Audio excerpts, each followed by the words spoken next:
Hello po sa inyong lahat.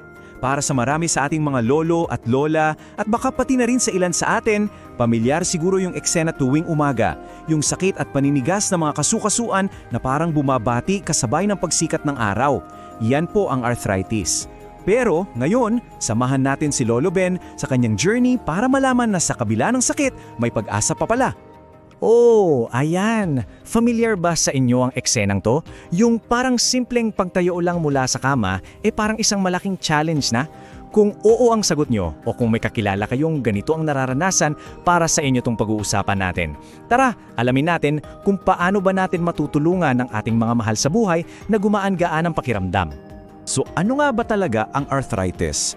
Sa pinakasimpleng paliwanag, isa siyang kondisyon kung saan nananakit at naninigas ang ating mga joints, yung mga tuhod, siko, balikat. At hindi lang to basta simpleng kirota, dahil apektado nito ang halos bawat galaw natin, mula sa pag-akyat ng hagdan, sa pakikipaglaro sa mga apo, hanggat sa simpleng paglalakad lang sa umaga. Pero, heto ang good news, hindi to ang katapusan ng mundo. Kahit na parang ang hirap-hirap na, meron pong mga simple and very practical na paraan para ma-manage ang sakit na dala ng arthritis. Tandaan po, hindi ito cure pero ito ay mga hakbang para maging mas komportable at mas maginhawa ang ating pamumuhay. Ayan! Ngayon, sasamahan natin si Lolo Ben sa kanyang paglalakbay. Titingnan natin ang 5 hakbang na to. Una, ang laban sa pagkain.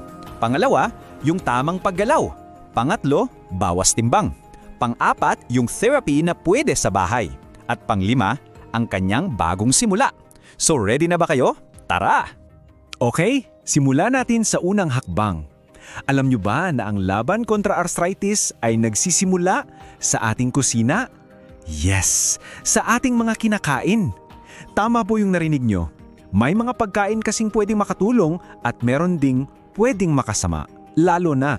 Okay, unahin natin ang isda. Lalo na yung mga fatty fish tulad ng salmon, tuna o kahit yung local natin na tulingan. Kasi mayaman sila sa omega-3 fatty acids na kilalang-kilala sa anti-inflammatory properties nito. Kumbaga, ito yung natural na panlaban natin sa pamamaga ng mga joints. Sunod naman, para sa mga mahilig sa matamis, huwag mag-alala. Meron tayong prutas, lalo na ang berries. Alam nyo ba na yung strawberries, blueberries, punong-puno yan ng antioxidants?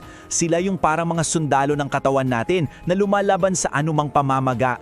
At syempre, hindi pwedeng mawala ang ating mga berdeng gulay tulad ng spinach at kale. Sobrang sagana nito sa vitamins at minerals na tumutulong para palakasin ang ating mga buto at kasukasuan. Pwede rin nating isama dyan ang mga mani na healthy source din ng anti-inflammatory fats. So kung may mga pagkain na go, syempre meron ding dapat i-slow down o iwasan. Medyo iwas-iwas muna tayo sa mga processed foods, yung mga sobrang matatamis at red meat. Kasi pwede nilang palalain yung inflammation eh. Ang sikreto, balance lang po talaga. Okay, tapos na tayo sa pagkain. Ano naman ang susunod? Alam ko, baka iniisip ng iba. Masakit na nga pag gagalawin pa. Pero maniwala kayo, ang tamang paggalaw ay isa sa mga pinakamahalagang susi para gumaan ang pakiramdam. Tignan natin kung paano. Ang sikreto po dito ay low-impact exercises. Hindi natin kailangan ng sobrang bigat na workout. Yung simpleng paglalakad lang sa umaga, malaking tulong na yan. Ang paglangoy, napakaganda niyan kasi halos walang pressure sa joints. Pwede rin yung stationary cycling at kahit yung mga simpleng strengthening exercises tulad ng pag-angat ng binti habang nakaupo, pinapalakas nito yung muscles sa paligid ng joints na siyang nagbibigay ng suporta. Ang ating pangatlong hakbang, medyo sensitive na topic to pero napaka-importante, ang pag-manage ng ating timbang.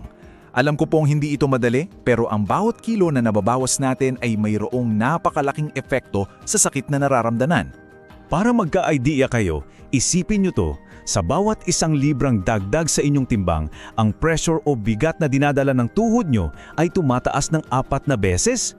Uli-ulitin ko po, 4 na beses. Kaya imagine, kahit konting bawas lang sa timbang, para ka na ring nagtanggal ng isang mabigat na backpack sa iyong mga kasukasuran. Galing! So, napag-usapan na natin ang pagkain, exercise at weight management. Pero teka, may isa pa akong sikreto o life hack para ma-manage ang arthritis na pwede niyong gawin sa bahay lang. Ito ay ang init at lamig therapy. Paano ba ito gumagana? Simple lang. Ang init, tulad ng hot pack o warm compress ay para sa paninigas ng kasukasuan, lalo na paggising sa umaga. Tinutulungan kasi nitong i-relax yung mga muscles. Ang lamig naman, tulad ng ice pack, ay para sa pamamaga at matinding pananakit. Nakakatulong to na bawasan yung swelling. Madali lang tandaan, init para sa stiffness, lamig para sa swelling. At ang ating ikalimang hakbang, at siguro ang pinakaimportante sa lahat, ang bagong simula. Hindi po ito magic, ito po ay resulta ng lahat ng maliliit pero consistent na pagbabago na ginawa ni Lolo Ben. Nandoon pa rin ang arthritis, pero ang malaking pinagkakaiba, ngayon, siya na ang may kontrol sa sitwasyon. So para i-recap ang 5 hakbang natin para sa ginhawa, una, tamang pagkain. Pangalawa, dahan-dahang ehersisyo. Pangatlo, ang pagpapanatili ng tamang timbang. Pang-apat, yung therapy gamit ang init at lamig. At ang panglima na siyang pundasyon ng lahat ng ito po ang pinaka-crucial na punto. Bago po ninyong subukan ang alinman sa mga tips na ito, napakahalaga po na kumonsulta muna kayo sa inyong doktor. Sila po ang makakapagbigay ng tamang payo na akma para sa inyong partikular na kondisyon. Ang mga impormasyon pong ito ay para sa educational purposes lamang at hindi po ito medical advice. Your doctor always knows best. Kaya tandaan po, may pag-asa. Ang arthritis ay isang hamon, pero sa tamang kaalaman at gabay ng professional, kayang-kaya po itong i-manage para sa isang mas masaya at mas maging hawang buhay.